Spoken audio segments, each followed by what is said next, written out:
mà nói chuyện cháu quay lại với Thành ấy thì không bao giờ đâu. Cháu nếu không nhất quyết thì không lấy anh Thành thì cháu phải lấy 20 triệu cho chú. Chú ơi, cái tiền cưới ngày xưa ấy thì sao lúc bố mẹ cháu ở nhà sao chú không về tìm đi, bây giờ về tìm cháu làm gì? Cháu không quay lại với anh Thành và cháu cũng không trả tiền. Cứ thử đi gọi công an về xem họ giải quyết thế nào. Đã bảo không Chú quay không phải lại nói chuyện rồi. nhiều. Đấy, cháu nói cái gì hết? Thì cháu vào ngày mai thì cháu phải trả tiền cho chú. Được chưa?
Mẹ đi về đợt này sao mà lâu thế?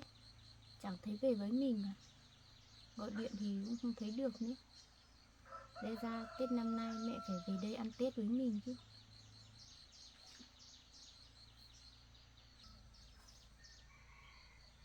Hôm qua làm xong, bữa ăn trường làm xong lâu rồi. Mình cũng chưa kịp dọn dẹp nữa. Mình phải đi dọn dẹp.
Alo, anh Trường à? Em đặt ở chỗ này lại có một vạch nên là anh mới gọi được. Mà hôm nay anh đi làm à? Em ở nhà thôi ạ. Vâng. Vâng ạ. Anh đừng có trêu em nữa. Tốt nhất là anh đi tìm người có công việc ổn định ấy. Không sau này anh phải hối hận ấy. Vâng. Em biết. Nhưng mà em không có công việc gì ổn định nữa. Anh lại có công việc làm. Hai chúng ta không phù hợp đâu anh ạ. Em chỉ coi anh là anh trai thôi. Vâng. Thôi anh đừng có trêu em nữa. Anh về giúp em làm hẳn cái nhà cho em rồi.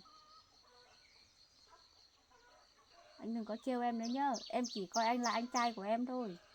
Với lại anh cũng giúp đỡ em nhiều nữa. Vâng. Vâng, em chào anh ạ.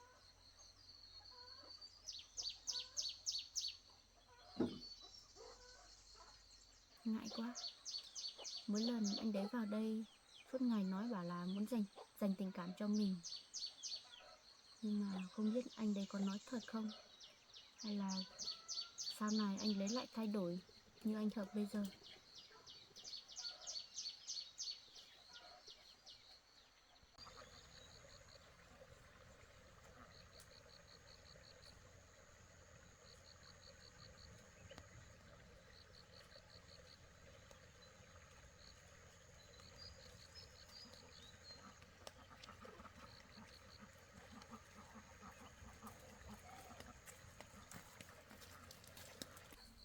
Nghe người ta nói bảo hôm nay có hội, mà hội lần cuối rồi, không biết có đi không nữa.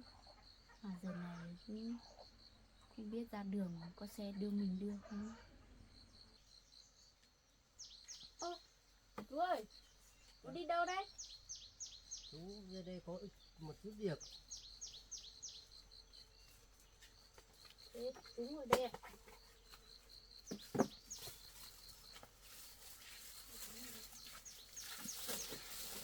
Có ít quả Tết cho cháu.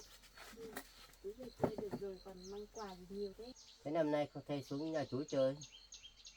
Năm nay Tết thì cháu cũng chả đi đâu, quanh quanh ở nhà đây thôi chú ạ. Thế năm nay Tết có vui không? Cũng có. Thế năm nay nhà chú ăn Tết có to không? Ăn Tết bé thôi, năm nay kiểu lợn cũng chết hết. Năm nay cũng lấy một tí thịt trâu, lấy một yến thịt trâu, một yến thịt lợn. Thế là cũng to rồi đấy chú ạ. Thế chú vào đây có việc gì không? Năm chú về đến đây có một tí việc mà nói với cháu. Có chuyện gì chú nói đi. Thế cháu không qua lại với con trai của chú nữa à? Ông Thành nữa à? Thành à? Ờ. Không chú ạ. Bây giờ anh Thành cũng có cuộc sống riêng của mình rồi, cũng đã lấy vợ rồi. Với lại còn lấy Yên Chi, bạn của cháu nữa. Nên là bọn cháu cũng ly hôn rồi, không quay lại nữa đâu ạ. Thế Yên Chi thì nó cơm gia đình chú và không cho lấy đâu. Chú đừng có kỳ thị những người không biết nói chuyện. Yên Chi thì người tốt bụng lắm, mặc dù không biết nói thôi. gia đình chú không muốn thích nó lấy con cơm đấy. Con cơm này thì muốn nói chuyện gì, phát chuyện gì bảo nó không nghe, nó không biết, nó cứ ký hiệu là chú không biết. Nhưng mà chú cứ về sống thử với vợ chồng Thành xem, lâu dần là chú khác biết. Cháu ạ, cháu cứ quay lại với Thành đi. Mai chú đi xem ngày xong chú quay cưới lần hai cho cháu. Không được đâu chú ạ, cháu với anh Thành đã ly hôn rồi. Với lại thì anh Thành cũng có vợ rồi còn gì nữa. Chú đừng có bảo cháu như thế. Anh Thành với Yên Chi nghe được là hai em đấy sẽ buồn đấy. Cháu nó không biết đâu con ạ. Cháu ạ, chú bảo đây này, thì Yên Chi nó người tốt hơn, chả qua nó không biết nói, chú lại không thích. Không sao đâu. Chú ơi, anh Thành với lại Yên Chi cũng đã đăng ký kết hôn rồi. Cháu không làm những chuyện như thế đâu. Không được, cháu quay lại với anh Thành đi. Chú có nói thế nào đi nữa ấy, thì cháu sẽ không quay lại với anh Thành đâu. Làm như thế là phạm pháp đấy chú ạ. Trước đã lấy anh Thành rồi, bây giờ lại muốn là quay lại, không quay lại thì sao cháu? Cháu không quay lại với anh Thành đâu. Thế thì thế chú cũng không cho cháu lấy ai đâu. Chú đừng có nói thế. Bây giờ cháu với anh Thành cũng không có gì liên quan với nhau rồi. Chúng cháu chỉ là bạn bè của nhau thôi. Nhất quyết cháu phải quay lại với anh Thành thì chú mới gọi anh Thành về làm lại đăng ký kết hôn. Ôi, hôm nay cháu tưởng là chú về đây nói chuyện gì chứ. Nếu mà nói chuyện cháu quay lại với Thành ấy thì không bao giờ đâu. Cháu nói trước đấy. Không được cháu ạ, cháu quay lại với anh Thành đi. Cháu đã bảo là cháu không quay lại với anh Thành rồi. Anh Thành đã có vợ rồi. Không được, chú nói một câu là một câu. Nhất quyết cháu không nghe theo lời chú nữa đâu. Không được, chú bảo nếu quyết không chú cứ nói thì chú phải nói phải giữ lời chú ấy. Nhưng mà cháu có đồng ý gì đâu. Tự nhiên chú về đây bảo cháu quay lại với anh Thành. Cháu đó, chú đấy, chú hãy quay lại với Thành đi. Trước chú đi cưới hai đứa đấy mất bao nhiêu tiền, bây giờ cháu lại không quay lại với Thành. Nhưng mà vấn đề là bọn cháu đã ly hôn rồi chú ạ. Bọn cháu không quay lại với nhau được nữa. Anh Thành cũng đã đi lấy Yên Chi và đăng ký kết hôn hết đầy đủ hết rồi. Bây giờ nếu cháu không quay lại thì cháu phải đền cái tiền trước đám cưới đấy cho chú. Ô, hay thật đấy. Bao nhiêu năm trời bây giờ chú lại vào đây hỏi cháu cái tiền đám cưới đấy là thế nào? Không được, nếu cháu không quay lại thì cháu phải đền 20 triệu cho chú. Chú ăn nói thế nào đấy? 20 triệu bây giờ cháu lấy đâu ra? Nếu không có tiền đấy thì lại quay lại với con chú. Không, cháu không quay lại với anh Thành đâu. Làm như thế là phạm pháp đấy. Anh Thành đã đi đăng ký kết hôn rồi. Bây giờ lại bảo cháu đi lấy anh Thành nữa. Thì chả khác nào anh Thành lấy hai vợ à?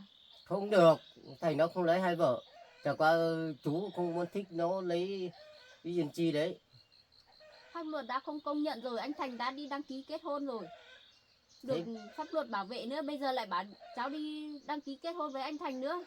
Thì làm sao có luật như thế à bác, chú? Không được, cháu trước cháu yêu lấy Thành rồi, chú đã đám cưới cho hai đứa rồi. Bây giờ cháu hỏi, cháu bảo không có tiền, bây giờ đấy mà qua lại với anh Thành thôi. Không, chú mà làm như thế chỉ khổ cho con trai của chú thôi. Chú không thấy thương con trai của chú à? Có công ăn việc làm đàng hoàng nữa, bây giờ chú lại làm như thế, mất mặt anh đấy lắm. Chú cũng thích nó mà lấy con cơm kia, con cơm thì không biết nói, thì muốn thích cháu lấy Thành cơ. Nhưng mà anh Thành đã lấy vợ rồi, có đăng ký kết hôn hết rồi. Kết hôn bây giờ nó cũng đi đi làm, lâu lâu nó mới xuống một lần nữa với con cơm thôi. Nhưng mà chú, mặc dù ấy Thành không phải là do chú đẻ ra, nhưng mà Chú cũng phải xem lại mình đi chứ. Chú cứ bắt ép anh Thành như thế, làm sao mà anh đấy chịu nổi.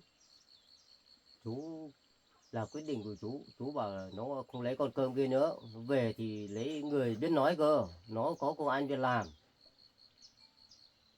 Thế anh đấy có công ăn việc làm rồi, chú còn làm khó anh đấy nữa. Thì chú muốn không thích nó lấy con cơm kia mà thích lấy cháu cơ. Không, cháu không đồng ý đâu. Cháu không đi phá hoại hạnh phúc của người khác cả. Chú ạ, cháu biết là anh Thành không phải con đẻ của chú, nhưng mà chú cũng đã nuôi lớn anh đấy theo mẹ về thôi. Nhưng mà chú cũng đã nuôi anh đấy có công ăn việc làm rồi. Chú lại đi nói thế này thế kia làm anh đấy khó xử nên là anh đấy mới không về nhà đấy. Chú từ khi nó đi với con cơm kia, chú nói không nghe. Cũng tại chú đấy, cứ làm chuyện này đến chuyện nọ làm anh đấy khó xử nên là anh đấy mới không nghe lời, không về nhà đấy. Thế bây giờ là phải chú nói bây giờ không nghe chứ, biết làm sao bây giờ. Thế chú nên thay đổi đi, đừng có về đây bảo bắt ép cháu với anh Thành nữa. Anh đấy đã có vợ rồi. Ngày mai là cháu dọn quần áo đi sang nhà chú ở đi. Sao chú nói nhiều thế nhỉ? Cháu đã nói bao nhiêu lần rồi. Từ đợt trước chú về cháu cũng đã nói thế rồi. Cháu đã nói dứt khoát là cháu không quay lại với anh Thành rồi. Không được, cháu nói thế không được. Chú cứ làm khó cháu với lại anh Thành nữa. Bọn cháu đã không còn tình cảm với nhau rồi. Chú cứ bắt ép bọn cháu quay lại. Chú không muốn thích nó lấy con cơm, cháu muốn quay lại cơ. Thế chú không cho cháu lấy ai. Cháu có người yêu rồi. Dù cháu có người yêu thì có, nhưng mà cháu ơi đấy quay lại với ông Thành. Nhưng mà chú không có quyền đấy.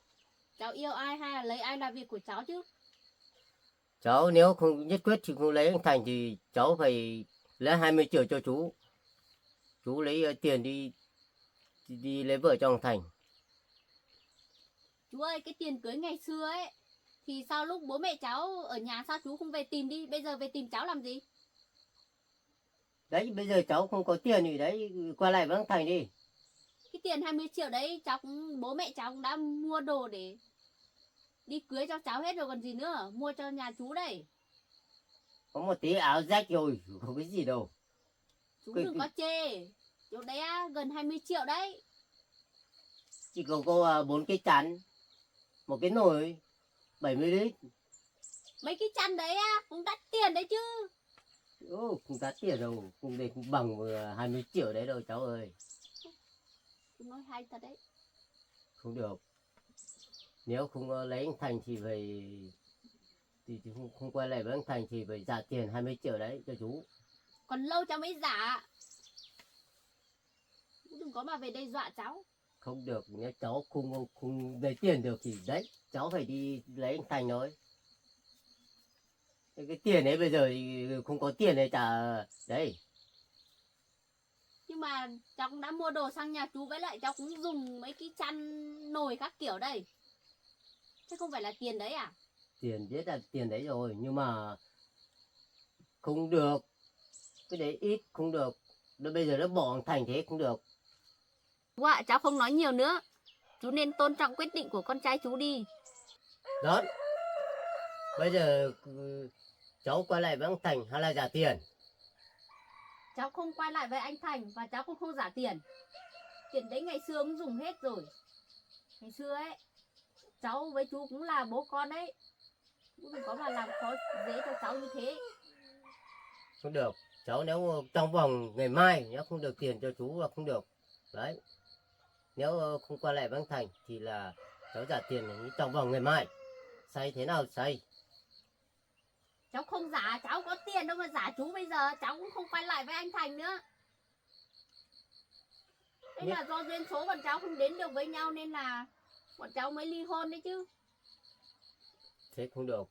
Thế nếu không quay lại với anh Thành thì cháu phải trả chú mai, trong vòng ngày mai thì phải trả tiền cho chú 20 triệu đấy. Nếu mà chú muốn lấy tiền sinh lý ngày xưa ấy thì đi gặp mẹ cháu mà lấy. Chứ gặp cháu thì giải quyết được cái gì. Tiền đấy ngày xưa bố mẹ cháu mua đồ rồi. Cháu có biết gì đâu. Bây giờ chú không biết, chú chỉ biết cháu thôi. Bây giờ cháu cũng có người yêu rồi. Cháu còn sắp đi lấy chồng rồi. Chú đừng có về đây nói với cháu như thế. Này, chú nói với cháu, nếu không quay lại Bang Thành thì cháu phải trả cái số tiền đấy cho chú. Không thì chú không cho cháu lấy ai đâu. Nhưng mà tiền đấy là do bố mẹ cháu ngày xưa cầm đấy chứ. Mua đồ hết rồi. Giờ chú về tìm cháu thì cháu lấy tiền ở đâu ra? Bây giờ nó không có tiền thì có mà mơ lấy ai được nhá cháu nhá. Đừng có mà nói láo nhá. Nói thế chẳng khác gì là uy hiếp cháu. Đe dọa cháu à? Không phải uy hiếp, nhưng mà chú nói với cháu này, nếu không lấy được số tiền đấy về cháu đừng có mà lấy người khác. Thì khi nào trả được cái tiền đấy thì cháu mới đi lấy người khác được. Tiền đấy chú cứ việc mà đi gặt mẹ cháu. Trong miền trong đấy đấy. Miền trong không biết, bây giờ biết cháu rồi. Đấy, chú nói thế nhá. Một mình cháu thì lấy đâu ra bằng số tiền đấy. Số tiền lớn như thế. Và tiền đấy cũng dùng cho đám cưới hết rồi. Đám cưới thì đám cưới, bây giờ cháu thì chú đã mất cái số tiền này, bây giờ cháu không lấy anh Thành nữa, bây giờ là cháu phải đền cái số tiền cho chú, thấy chưa? Chú nói hay thật đấy.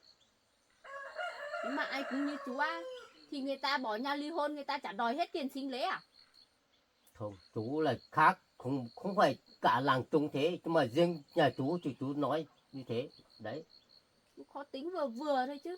Nếu không có tính thì làm sao được, đấy. Không phải cái chuyện đấy là chuyện nhỏ đâu. Đấy. Chú ơi, bố của cháu cũng mất rồi, mẹ cháu cũng đi lấy người khác rồi.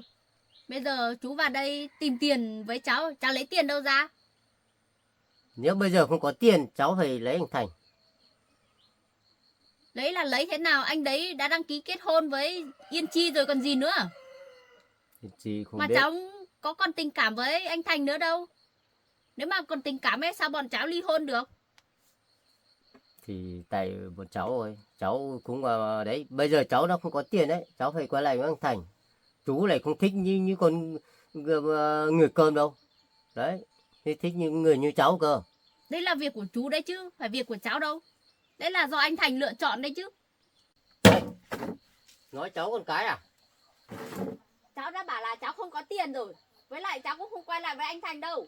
Chú đừng có mà đe dọa cháu như thế. Nếu không được thì mai chú tìm công an về giải quyết.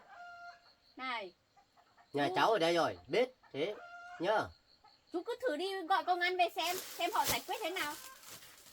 Cháu bảo không Chú quay không phải lại nói tiền nhiều. Đấy, mai nếu không tìm được tiền thì không quay lại, không tìm được tiền nữa, cũng phải trả tiền cho chú. Chú ở đấy mà mơ đi. Cháu nói cái gì hết? Đấy, cháu đã nói như thế rồi chú không hiểu à? Cháu đã bảo cháu không trả tiền rồi, không quay lại gì hết. Thế cháu nói cái gì mà càng thế? Có cái gì mà căng đâu. Cháu đã bảo là cháu không quay lại với anh Thành rồi. Không có tiền 20 triệu gì hết. Chú đừng có mà ở đây nói nhiều. Nếu không có tiền thì phải cháu vào ngày mai thì cháu phải trả tiền cho chú, thấy chưa? Không có tiền gì hết. Chú không phải về đây nói thế này nói thế nọ đâu nhá. Định bắt cháu quay lại với anh Thành á. Cháu không phải nô lệ đâu nhá, suốt ngày làm việc đâu nhá. Cháu là con người đấy chứ. Vâng. Chú không nói nhiều. Một là trả tiền, hai là quay lại với anh Thành. Cháu nói bao nhiêu giờ rồi chú không hiểu à? Chú coi cháu là trẻ con à mà nói gì cháu nghe đấy. Được. Này, chú đừng có mà vào đây phá hoại đồ đạc của cháu nhá. Cháu gọi công an đấy. Thách, cháu gọi công an đi. Chú cứ chờ đấy. Chú tưởng cháu không làm được gì à mà suốt ngày vào đây Thế... nói quay lại với Thành. Đến đâu thì đến. Đỗ thách công an đây giải quyết đây. Chú cứ đợi đấy. Còn lâu. Cái này hả? Cái này nếu mà bảo công an giải quyết đã còn lâu nhá. Cứ tưởng vào đây thăm cái gì chứ. Đây này, thách cháu ơi.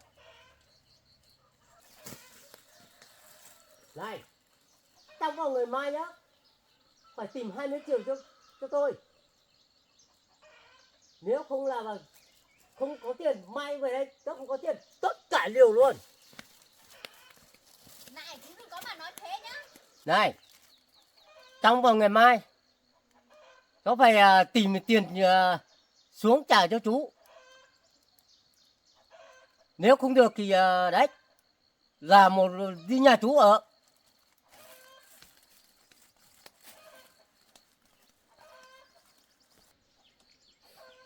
Không ngờ bố anh Thành lại vào đây nói những chuyện như thế.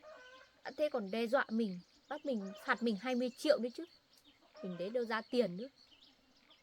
Ngày mai này gọi Thành về. Vào đây với cái đón. Không cho nó lấy con cơm gì đâu. Từ ngày xưa anh Thành cũng đã kể với mình rồi. Đây, bố hiện tại bây giờ ấy chỉ là bố dượng thôi, không phải bố đẻ. Không biết bố đẻ ở đâu nữa. Nên là bố anh đấy hiện tại mới đối xử với anh đấy như thế rồi. Mình với anh Thành cũng đã ly hôn rồi. Mà bây giờ bố anh đấy lại vào đây đòi mình quay lại với anh Thành nữa chứ. Còn lại bảo nếu không quay lại thì phải phạt 20 triệu, tiền ngày xưa xính lên nữa chứ. Buồn cười thật đấy. Cá mình. Tự nhiên vào đây cứ tưởng về thăm mình. Hóa ra là vào đây nói chuyện này.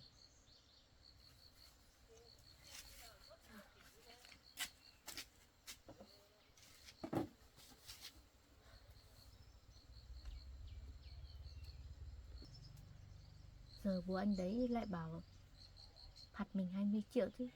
Nếu mà làm việc thì mình cũng không biết lấy tiền đâu ra mà giả nữa. Trước kia bố mẹ mình cũng đã lấy tiền đấy lo đám cưới cho mình hết rồi.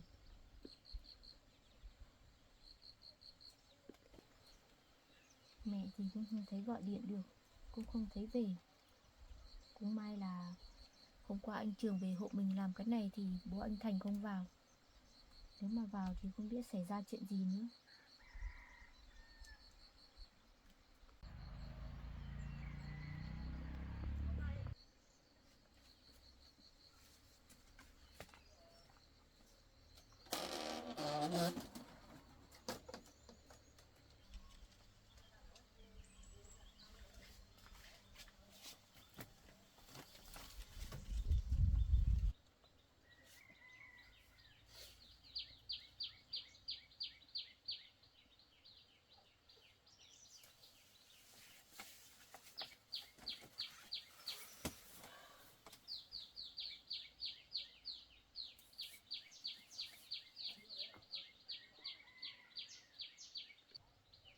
Giờ không biết đi đâu tìm được 20 triệu nữa. Mẹ thì không về, anh em nhà thì ai cũng khó tính.